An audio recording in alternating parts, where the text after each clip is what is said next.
மக்களே, ஜப்பான் நாட்டுல பிறப்பு சதவீதம்ன்றது ரொம்ப ரொம்ப கம்மியா போயிட்டு இருக்கிறதுக்கு முக்கியமான காரணமா நான் பார்த்த வரைக்கும் உள்ளுக்குள்ள இருந்து பார்க்கும்போது ப்ராஸ்டியூஷன் அப்படின்றது. என்னப்பா பர்த்துக்கு பிறப்பு சதவீதம் கம்மியா இருக்கிறதுக்கும் ப்ராஸ்டியூஷனுக்கும் என்ன சம்பந்தம் இருக்கு அப்படின்னு நீங்க கேட்கலாம். சோ அதுக்கு முன்னாடி பாத்தீங்கன்னா ஃபர்ஸ்ட் ஒருத்தருடைய சேலரி இன்கம் பேஸ் எந்த அளவுக்கு இருக்கு அப்படின்னு நம்ம பார்த்தோம்னு வச்சுக்கோங்களேன். இப்போ நீங்க சேலரி எடுத்துக்கிட்டீங்கன்னா ஒருத்தர் ஃப்ரெஷரா போறாருன்னா ரொம்ப கம்மியான ஒரு சேலரி தான் இருக்கும். ஓகேங்களா? அது இந்த நாட்டை பொறுத்த வரைக்கும் உங்களுக்கு சேலரி ஹைக்ன்றது இப்போ நம்ம ஊர்ல இன்ஃபிளேஷனே பாத்தீங்கன்னா வருஷத்துக்கு ஒரு 6-8% இருக்கும். அதுக்கேற்ற மாதிரி நம்மளோட சேலரியை பாத்தீங்கன்னா 10% 8% மேல நம்மளுக்கு கொடுக்குறாங்க. ஆனா இந்த நாட்டில் இன்ஃபிளேஷன்ன்றது பாத்தீங்கன்னா ஆல்மோஸ்ட் கான்ஸ்டன்டா இருக்கும். அதனால இப்ப எனக்கே பாத்தீங்கன்னா ஒரு வருஷத்துல எனக்கு சேலரி ஹைக்கு மாசத்துக்கு வெறும் 3000 ஜப்பானிய yen, நம்ம ஊர் காசுக்கு ஒரு 1500 ரூபாய், விச் மீன்ஸ் ஒண்ணுமே கிடையாது அப்படின்னு சொல்லலாம். சோ அந்த மாதிரி தான் இங்க சேலரி ஹைக் இருக்கும். சோ ஒருத்தர் ரொம்ப கம்மியான சேலரிக்கு போறாரு, ஒரு 5 வருஷம் 6 வருஷம் இருந்தாருன்னா கூட அவருக்கு சேலரின்றது ரொம்ப பெருசா ஏறாது. சோ அது மட்டும் இல்லாம இங்க பெர்மனன்ட் எம்ப்ளாயிஸ் அப்படின்றது ரொம்ப கம்மி. இங்க பாத்தீங்கன்னா டெபியூட்டட் எம்ப்ளாயிஸ்ன்றது ரொம்ப அதிகமா எடுப்பாங்க. டெபியூட்டட் எம்ப்ளாயிஸ்ன்றது போது உங்களுக்கு எடுத்துக்கலாம், ஹையர் பண்ணிக்கலாம், வேணாம் போது நீங்க வேணாங்க அப்படின்னு நிறுத்திக்கலாம். சோ அது எம்ப்ளாயர் ஃப்ரெண்ட்லி, எம்ப்ளாயருக்கு பாத்தீங்கன்னா அவங்களோட காஸ்ட் கட்டிங் பண்றதுக்கு அதுக்கு ரொம்பவும் யூஸ்ஃபுல்லா இருக்கிறதுனால. சோ இது ஒரு விஷயங்க. முதல்ல ஒருத்தவங்க உள்ள போறாங்க, அவங்களுக்கு சேலரி ஃபர்ஸ்ட் கம்மியா இருக்கு. ஒரு எம்ப்ளாயியாவே இருந்தா கூட அவங்களுக்கு சேலரி ரொம்ப கம்மியா இருக்கு. அவங்க அடுத்த 5 வருஷம் இருந்தா கூட உங்களுக்கு சேலரி ஹைக்ன்றது ரொம்ப பெருசா கிடையாது அப்படின்றத நம்ம பாக்குறோம். சோ இது இந்த மாதிரி இருக்கிறதுனால அவங்களுக்கு என்ன ஆகுதுன்னா, நம்மளுடைய இப்ப நான் இருக்கேன், எனக்கே ஒரு 2 லட்சம் தான் ஜப்பானியன் தான் சேலரி வருதுன்னு வச்சுக்கோங்களேன். நான் சாப்பிடறதுக்கு குறைஞ்சபட்சம் 50,000 ஜாப்பனீஸ் எனக்கு போயிடும். வீடுன்னு எடுத்துக்கிட்டீங்கன்னா நான் எங்கன்னா என்னோட கிராமத்துல இருந்து ஏதோ ஒரு ஊருக்கு போய் நான் வேலை பார்க்குற சிட்டில அதுக்கு ஒரு 50,000 ஜாப்பனீஸ் எனக்கு போயிடும். மினிமமா சொல்றேன், மினிமமா 50,000 போயிடும். சோ இதுவே பாத்தீங்கன்னா சாப்பிடறதுக்கு தங்கறதுக்கு உங்களுக்கு 1 லட்சம் ஜாப்பனீஸ் போயிடுச்சு.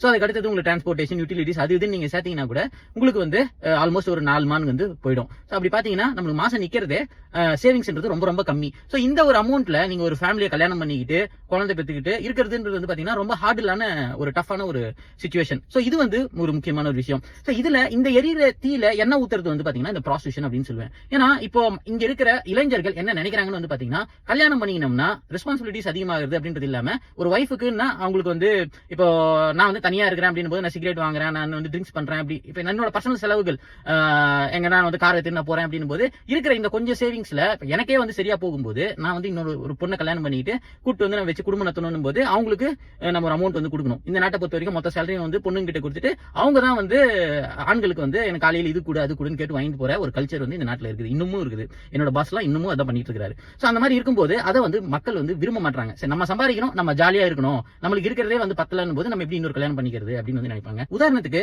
என் கூட ஜப்பானியர்கள் ஒரு 20 பேர் வேலை பார்க்கறாங்கன்னு வச்சுக்கலாமே. சோ அந்த 20 பேர்ல பாத்தீங்கன்னா ஆல்ரெடி ஒரு 15 பேர் கல்யாணம் பண்ணிக்காம தான் இருக்கிறாங்க. அவங்கள பெரும்பாலானவரோட வயசு ஆல்ரெடி 45 கிராஸ் பண்ணிடுச்சு. ஓகேங்களா? சோ மிச்சம் இருக்கிற ஒரு 5 பேர்ல பாத்தீங்கன்னா ஒரு 3 பேர் ஆல்ரெடி டிவோர்ஸ் கேஸா இருக்கும். இங்க பெரும்பாலும் ஹையர் டிவோர்ஸ் ரேட் இங்க அதிகம். மிச்சம் இருக்கிற இந்த 2 பேர் இருக்காங்க பாத்தீங்களா, அவங்க தான் ஃபேமிலியோட இருக்காங்க. சோ அப்படி இருக்கிற பட்சத்துல ஏன் நிறைய பேர் இந்த 15 பேர் நான் சொன்னீங்களா, ஏன் அவங்க கல்யாணம் பண்ணிக்காம இருக்காங்க? சோ இங்க தான் இந்த எரியிற நெருப்புல எண்ணெயை ஊத்துற கதையா ப்ராஸ்டியூஷன் நிக்குது. சோ ஜப்பான் நாட்டுல ஏஜ் ஆஃப் கன்சென்ட்ன்றது 2023 வரைக்கும் 13 வயசா இருந்ததுங்க. அது 16 வயசா போன வருஷம் தான் மாத்தினாங்க. சோ இன்னைக்கு 2024 ஏஜ் ஆஃப் கன்சென்ட்ன்றது 16 வயசு.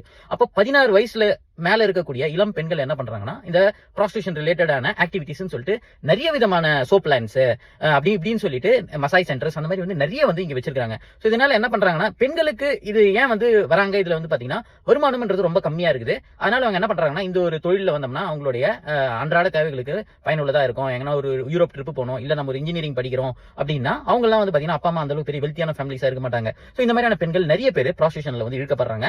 சோ இந்த ப்ராஸ்டியூஷன்ல இழுக்கப்படுறதுக்கு பெண்கள் அதிகமா வராங்கன்றதுக்கு காரணம் என்ன அப்படின்னு நான் சொல்லிட்டேன். சோ இந்த மாதிரி 15 பேர் ஏன் கல்யாணம் பண்ணிக்காம இருக்காங்கன்னு பாத்தீங்கன்னா, இந்த மாதிரியான பெண்கள் உங்களுக்கு ஃப்ரீயாவே எல்லா இடத்துலயும் உங்களுக்கு கிடைக்கிறதுனால அவங்களுக்கு இப்போ ஒரு உதாரணத்துக்கு இப்ப நான் என் மனைவி வச்சு நான் ஒரு மாசத்துக்கு அவங்களுக்கு ஒரு 50,000 செலவு பண்றேன்னு வச்சுக்கலாமே. உதாரணத்துக்கு சொல்றேன், ஜப்பானியன்ல 50,000 நான் உங்களுக்கு செலவு பண்றேன் அப்படின்னும் போது இப்ப நான் 2 தடவை இந்த பெண்கள் கிட்ட போயிட்டு அங்கே இருந்துட்டு வராங்க அப்படின்னு பாத்தீங்கன்னா கிட்டத்தட்ட என்ன ஒரு 20,000 ஜாப்பனீஸ் தான் தேவைப்படும். அப்ப பாத்தீங்கன்னா நம்ம ஒரு பெண்ணோடைய ஒரு ரிலேவே ஒரு பெண்ணே இல்லாம நம்மளுக்கு என்ன வேணுமோ அதை நம்ம வெளியில அனுபவிச்சுக்கிறோம். பட் ஆனா நம்மளுக்கு இது மனைவியா இருந்ததுன்னா அது நம்மளுக்கு கையை கட்டி போட்ட மாதிரி இருக்கும். அந்த ஒரு மென்டாலிட்டி பாத்தீங்கன்னா இந்த நாட்டு மக்கள் இளைஞர்கள் மத்தியில ரொம்ப அதிகமா இருக்கிற காரணத்தினாலதான், ஏன்னா அதிகமா கல்யாணம் பண்ணிக்கிறதுக்கு அவங்க விருப்பம் இல்லாம இருக்கிறதுக்கு காரணம் இது ஒரு பெரிய காரணமா பார்க்கப்படுதுங்க.